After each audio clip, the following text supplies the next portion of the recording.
आषाढ तळणामध्ये गोड शंकरपाळी करणं ही आपली परंपरा आहे। ही गोड शंकरपाळी गुळ घालून कशी करायची हे मी तुम्हाला दाखवणार आहे। नमस्कार, आऊचा खाऊ या YouTube चॅनलवर मी निधा तुमच्या सगळ्यांचं मनापासून स्वागत करते। आज आपण बघणार आहोत गुळ घालून केलेली कणकेची गोड शंकरपाळी। चला रेसिपी बघूया। शंकरपाळी करण्यासाठी किंवा काही जण ह्याला गोड कापड्या असं पण म्हणतात, त्यासाठी मी इथे 1 वाटी एवढं पाणी तापत ठेवलेलं आहे। हे पहा, ह्या वाटीने पाणी घेतलंय। पाणी उकळलं की त्यामध्ये ह्याच वाटीने भरून 1 वाटी भरून गुळ घालणार आहे। आम्ही मोजून घेतलाय गुळ, तो ह्या गरम पाण्यात घालते। आपल्याला काही पाक करायचा नाहीये, फक्त गरम पाण्यात घातलं की गुळ पटकन विरघळतो, म्हणून गुळ मी गरम पाण्यात घातलाय।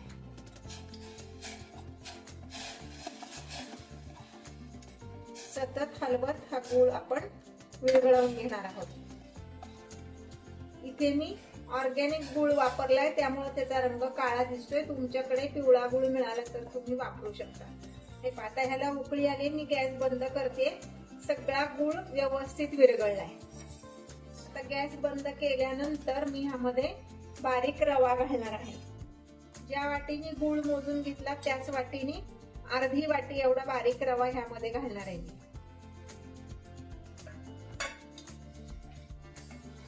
आणि व्यवस्थित हलवून हे आपण साधारणपणे अर्ध्या तासासाठी आपण असंच ठेवणार आहे, म्हणजे हा रवा त्यामध्ये व्यवस्थित फुलून येतो।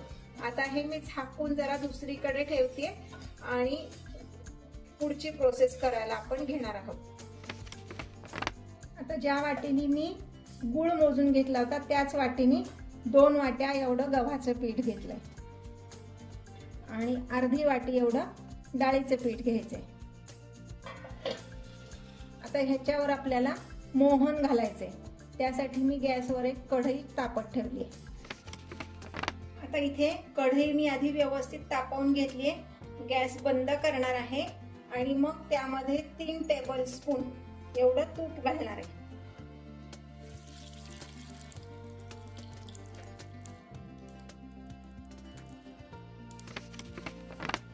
आता हे कडकडीत गरम झालेलं तूप मी ह्या पिठावर घालते। हे तूप गरम आहे, त्यामुळे लगेच त्यामध्ये हात घालवू नका, नाहीतर भाजू शकतं। म्हणून सुरुवातीला चमच्यानी सगळं ते गरम तूप पिठाला लावून घ्यायचंय।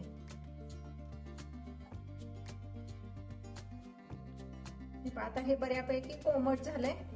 आता हे व्यवस्थित सगळ्या पिठाला असं चोळून घ्यायचंय।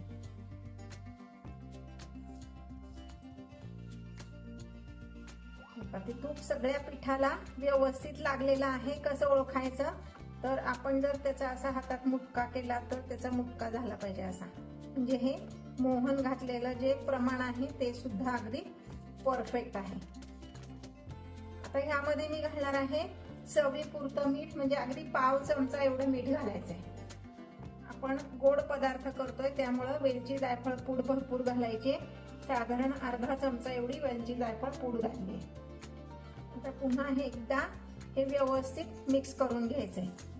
गोड पदार्थ करत असताना किंचित मीठ घातलं की गोड पदार्थाची चव अजून छान होती, म्हणून आपण त्यामध्ये मीठ घातलंय।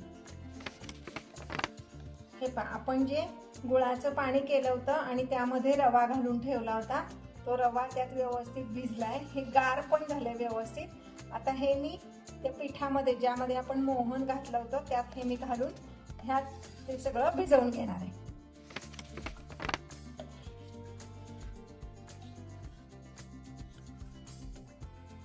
हे पहा, हे व्यवस्थित असं मिक्स करून भिजवून घ्यायचंय।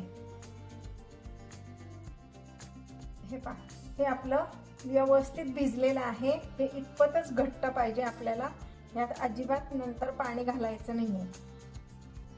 एक 5 मिनिट आपण असंच ठेवणार आहे आणि त्यानंतर आपण ह्याचे शंकरपाळे करायला घ्यायचे। तोपर्यंत गॅसवर तेल तापत ठेवूया। आपलं हे पीठ छान भिजलेलं आहे। पुन्हा एकदा किंचित मळून घ्यायचं, फार नाही, म्हणजे मग आपल्याला त्याची पोळी लाटायला सोपं जातं। आता साधारण एवढ्या आकाराचा गोळा घ्यायचा आणि पोळपाटावर हे आपण लाटून घेणार आहोत। असं गोल फिरवून त्याला व्यवस्थित आपण आकार देऊन घेणार आहोत ह्या पद्धतीने. आणि आता आपण हे लाटायचं आहे.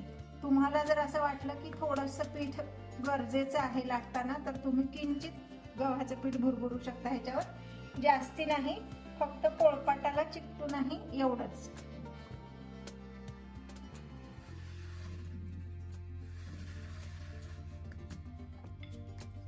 आता हे आपण लाटून घेणार आहोत.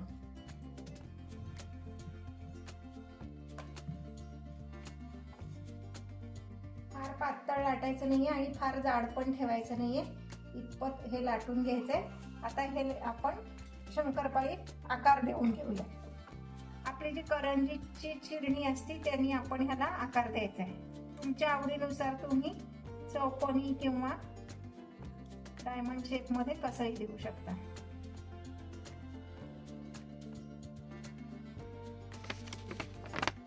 तेल तापलंय का बघूया.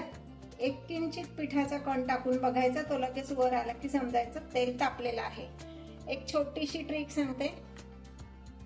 आपण यामध्ये एक चिंचेचं बुटूक घालणार आहोत. ह्यामुळं काय होतं, आपण जो पदार्थ तळणार आहे तो पदार्थ तेलकट होत नाही आणि तेल तापलं की त्याच्यावर फेस येत नाही. एक छोटीशी ट्रिक सांगते.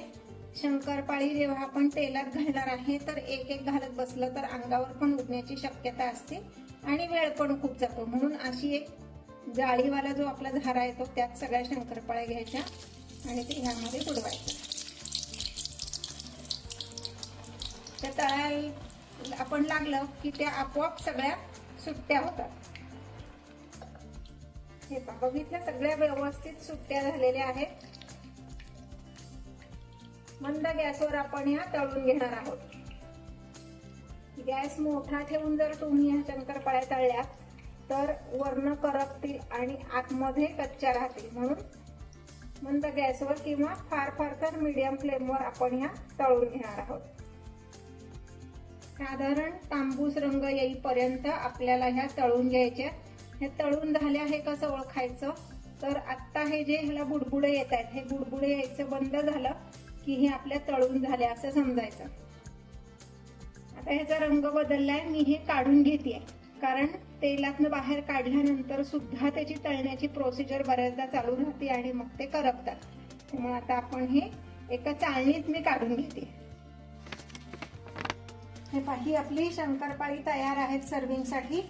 ही गार झाली की प्लॅस्टिकच्या डब्यात भरून ठेवायची आहे. तोपर्यंत अशीच थोडा वेळ ठेवणार आहे. नक्की करून बघा आणि लाईक कमेंट करायला विसरू नका आणि हाईप द्यायला पण विसरू नका.